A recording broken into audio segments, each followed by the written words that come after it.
Wieħed mill-kandidati li kien intervistat għal kariga ta' konsulent fl-isptar Mater Dei se tara u anke emenda is-sejħa tal-applikazzjonijiet qabel dawn fil-fatt saru pubbliċi.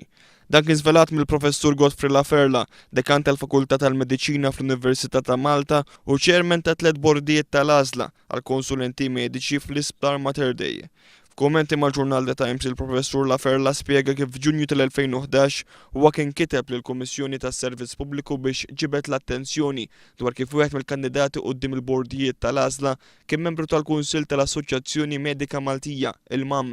Il-Professur Godfrey Laferla jgħid li l-MAM kienet rat l-applikazzjonijiet minn qabel ma dawn saru pubbliċi u jżid li s-sejhiet kienu emendati mill-MAM b'mod li jiffavorixxu l-kandidati lokali, xi ħaġa li l-MAM qed tiġħad kategorikament. Mater Dei, id-dekan tal-fakulta tal-medicina qal li kien anke ltaqa' mad-Direttur Ġenerali tad-Dipartiment tas-Saħħa li ammetta li għadda sejhiet tal-applikazzjonijiet lil MAM qabel fil-fatt ħarġu fil-pubbliku.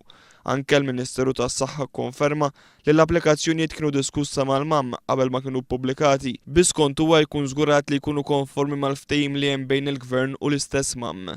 Id-dekan tal-fakulta tal-medicina jgħid li kien kandidat ieħor li tefadaw dwar dan kollu f'mument fejn l-għażla kienet diġà saret. Il-Professur Laferla jgħid li għalkemm il-kandidat li seta' ġie favorit ma ntażilx għal kariga ta' konsulent, it-thassib ta' irregolaritajiet poġġa dubju dwar il-proċess kollu f'moħħ il-membri tal-bordijiet tal-għażla.